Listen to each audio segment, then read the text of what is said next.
So, what is the second crucifixion? What is the second crucifixion? The second crucifixion of Jesus was when we nailed him to a narrative, right? When the Christian church nailed Jesus to a narrative. That's how the Christian church crucified Jesus for the second time, you could say, when we nailed him to the myth, when we nailed him to the narrative, when we nailed him to the story of Jesus, when we nailed him to the narrative that is already exposed in the scripture, in a sense. You can also find life in there. I'm not saying that it is a complete disaster. I'm just saying that I'm talking. This is a philosophical talk. This is from a philosophical perspective. This is from a philosophical and a phenomenological perspective. We have to understand that. So this is not a critique. This is not criticism of the Christian church as such. This is a phenomenological investigation. What was the first crucifixion of Jesus? Well, the first crucifixion of Jesus was that we nailed him to a cross, or people nailed him to a cross. The people who could not accept that he had a language game that was different than their own language game, Jesus was crucified because of language. Jesus was crucified because he had a different language game than the language game that was accepted at that time. So they crucified him. They nailed him to the cross. And as I've said in many of my earlier YouTube videos, I've said that there are so many interesting stories and narratives that we can create when it comes to understanding what is it that Jesus was. And, well, maybe Jesus, the story of Jesus, the narrative of Jesus is only the path towards self-realization, In order to get reborn, in order to find true life in life, then you have to die from your psychological self. You have to give up the little self. You have to give up the ego mind. You have to give up the psychological self. If you want to get reborn, if you want to find true life, then you have to find true self. And in order to find true self, you have to crucify yourself, because the person that you were was the thing in you that was attached to and identified with the psychological self.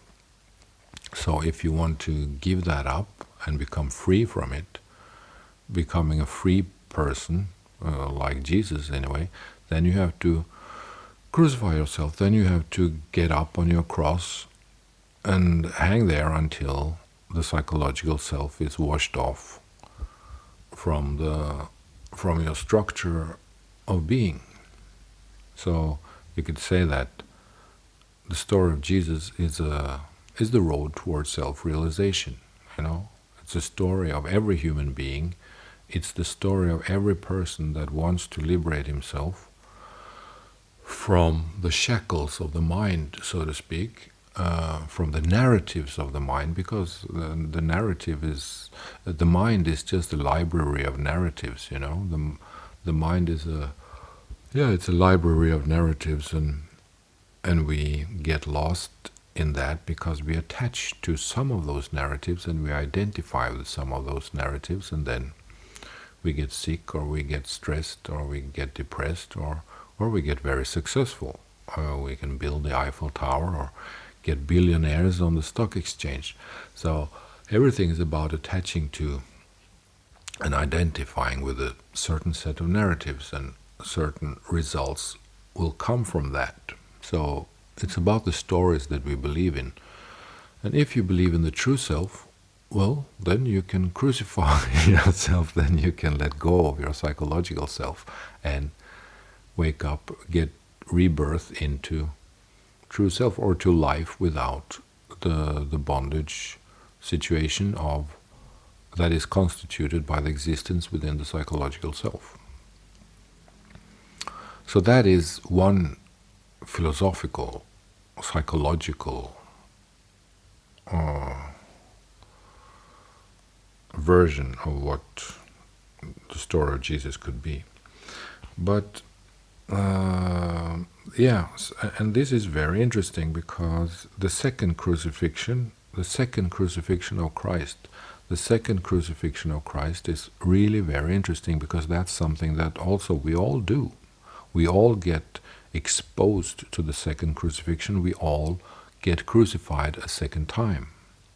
And the second crucifixion that happens to us happens 1,000,000 times during our lifetimes, because it's a part of the psyche. It's a way of the human mind. It's the way that things work psychologically, in a way. But okay, so let's take it a little bit step by step, because it's interesting.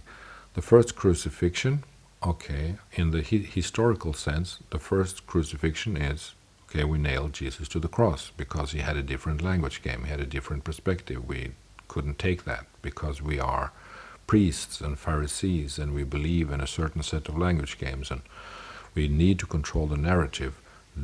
We need to control the narrative which controls society.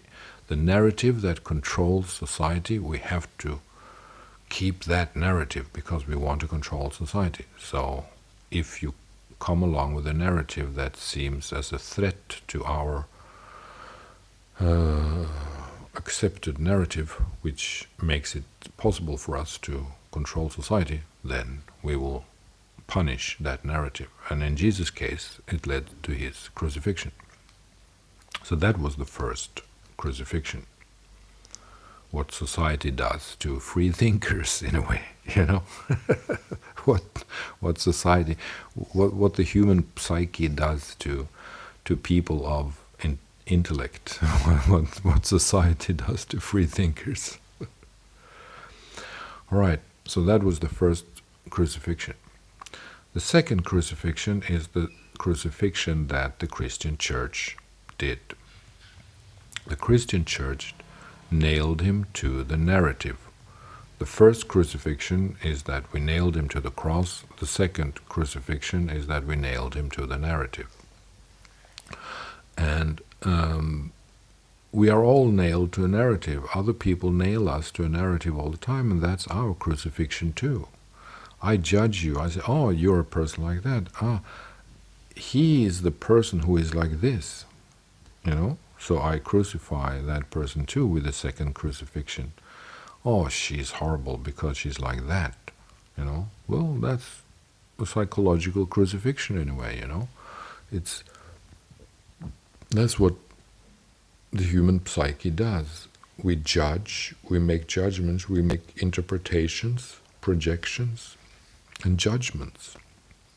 And the judgments and the interpretations and the projections are in a certain sense crucifixions, because we make something alive into something that is dead. We put life in the life that exists in this person.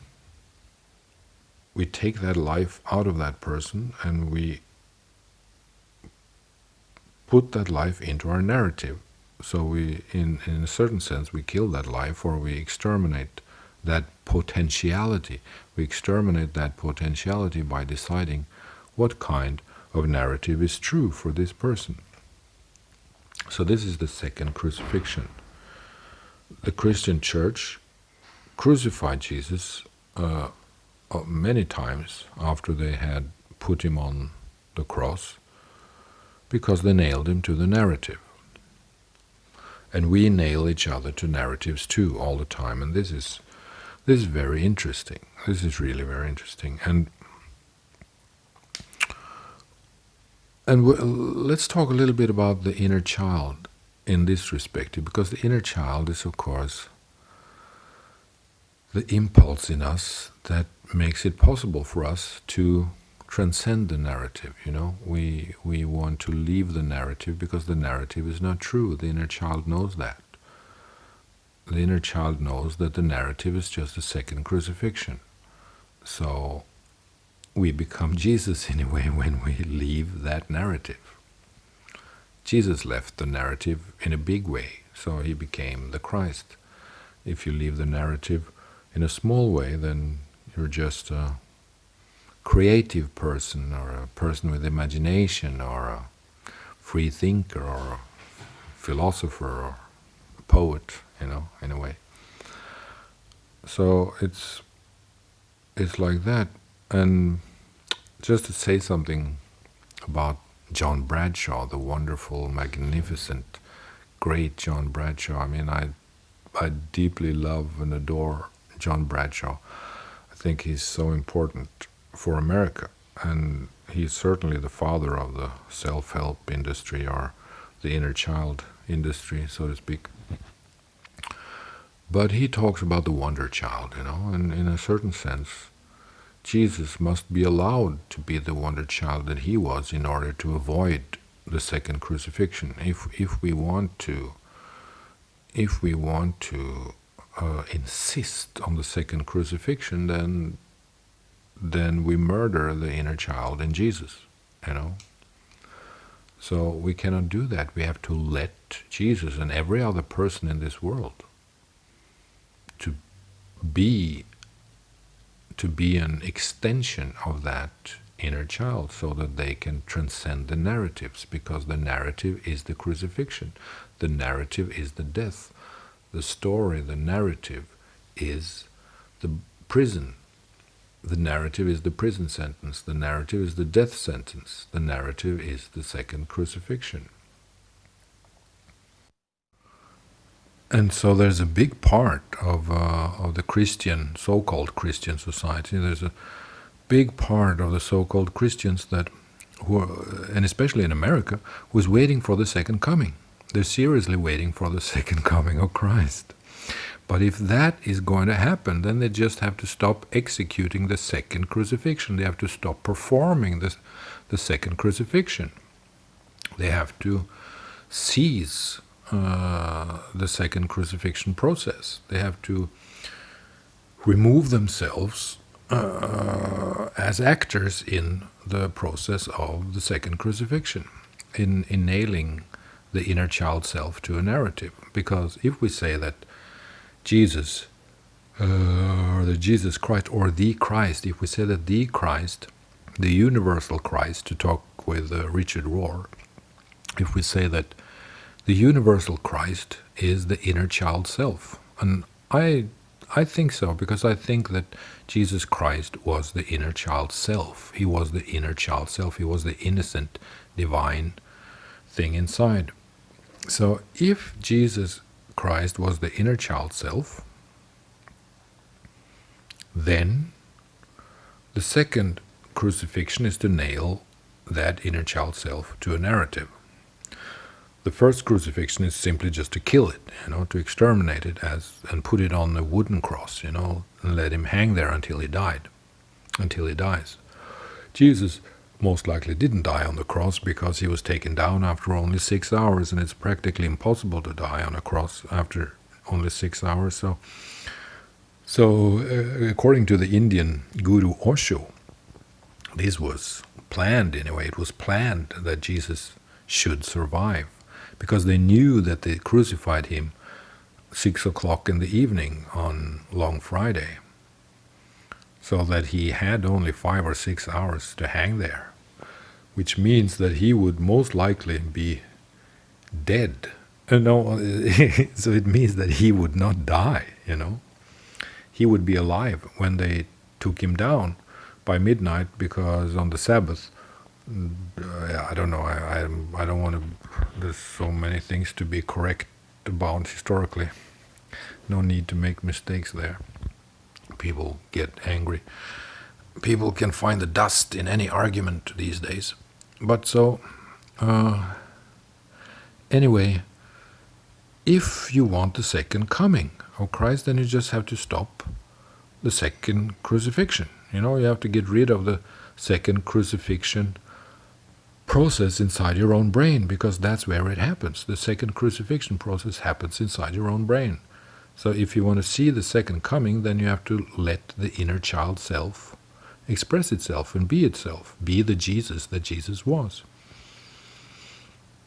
You know, the inner child self becomes Jesus when it gives itself freedom to be who it is as an inner child self essence and not as a narrative.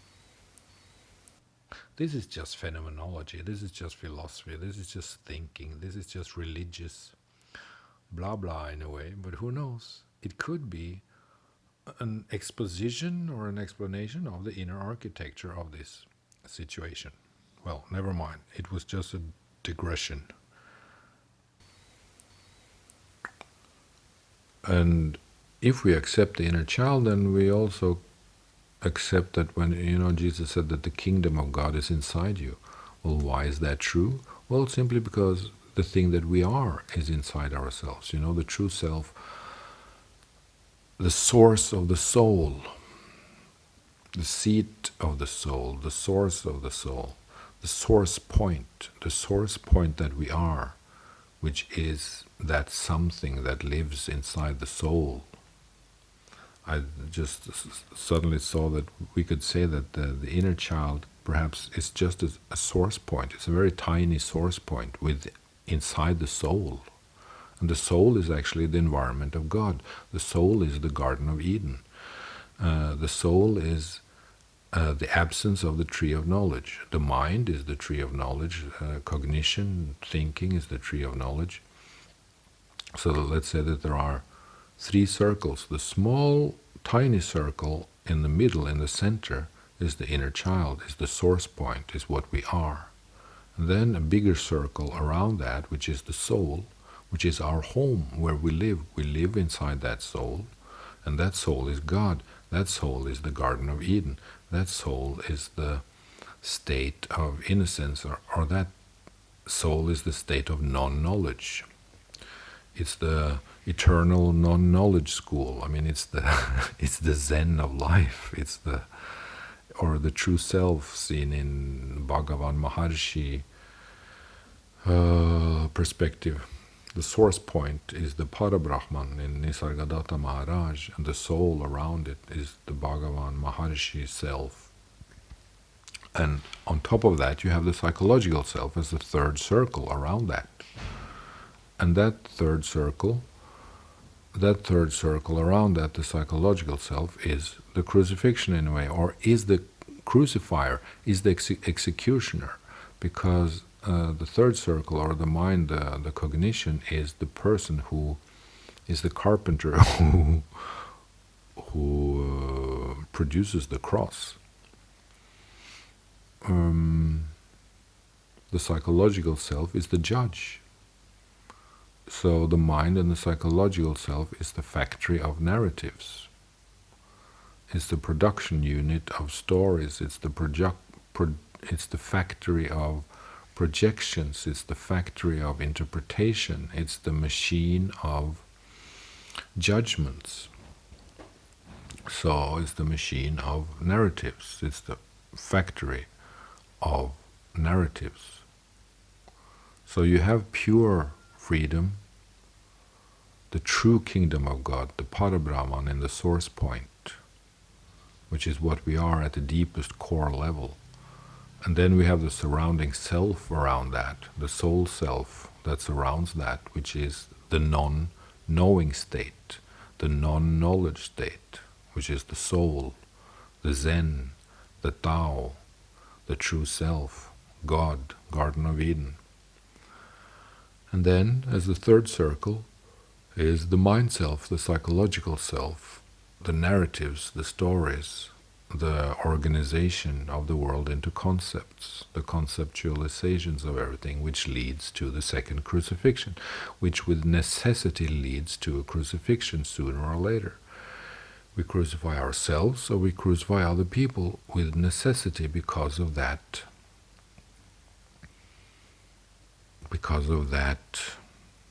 behavior, because of that psychological structure, because of that behavior anyway, because of those actions, because of the judgments that are being produced by the machine of projections in the cognitive thinking mind. The second crucifixion is produced again and again and again and again. So how can we avoid the second crucifixion? Well, we just don't go to the third circle, you know. If we want to avoid the second crucifixion, then we stay within the first and the second circle. We stay within the source point, what we are at the deepest core level, in the Parabrahman self, in the true inner child state, or we stay in the Garden of Eden, in the soul state, in the environment of the source point, in the soul that surrounds the essence of who we are. You know, that's a good sentence. We stay in the soul. We stay in the soul that surrounds the essence of what we are. That is the Garden of Eden in a way, or that is one way of seeing the human being. You have a source point, which is what you are, the core, the divine part of you, the source point, which is pure as Parabrahman. And then comes the soul that surrounds the thing that we are. The soul is the thing that surrounds what we are at our deepest core level. And so when we stay within these two circles, we are free from narratives. We are free from the second crucifixion. We are in the true self state. We are in the Garden of Eden. We are in the absence of the second crucifixion as a phenomenon that occurs with necessity, if we live and identify with the third circle, with the psychological self. The second crucifixion is a byproduct of the psychological self. The second crucifixion is a byproduct of the belief in narratives. And the reason why we believe in narratives is because we believe in the validity of thought. So the real crucifixioner, the real crucifier, the real executioner, the real murderer is the belief in the validity of thought, because without the belief in the validity of thought, the second crucifixion is not possible, because the narrative is not possible. What is it that constitutes the narrative? What is the building block of the narrative? What is it that makes the narrative possible? Well, of course, language, thought and language, of course. But there must be something else. There must be, the cement must be there, the glue must be there, and the glue and the cement is the belief in the validity of thought. Because we believe in the validity of thought, then the narrative becomes possible. So there was, both Noam Chomsky and Lacan, Jacques Lacan, thought that, there seems to be some linguistic, some pre-linguistic, something in our brains, in our brain makeup, that is related to language, or that corresponds to the structure of language. Why is it so easy for us to develop language? Why do we develop language so easily and so with necessity in a way? We just do it. Well, both Chomsky and Lacan thought that it might be some pre-linguistic structures or set points in the brain that developed in the very, very early stages, or that comes with the product, so to speak, that's already there in the human brain, cannot say the animal brain, but in the human brain. It's a big mystery why we are so clever with language. It's a big mystery why we live with language, why we are linguistics, why we are so clever, why it's so natural for us to live with semantics and language games, the production of language and thought. Well, because we believe in the validity of thought. Why do we do that? Well, it seems to be a part of nature. But it's also our big problem, because the belief in the validity of thought leads to the second crucifixion. The second crucifixion comes about because of the narratives that are constituted by our own beliefs in the validity of thought and by our own beliefs in the validity of language as a representation of thought, because language is just a representation of thought.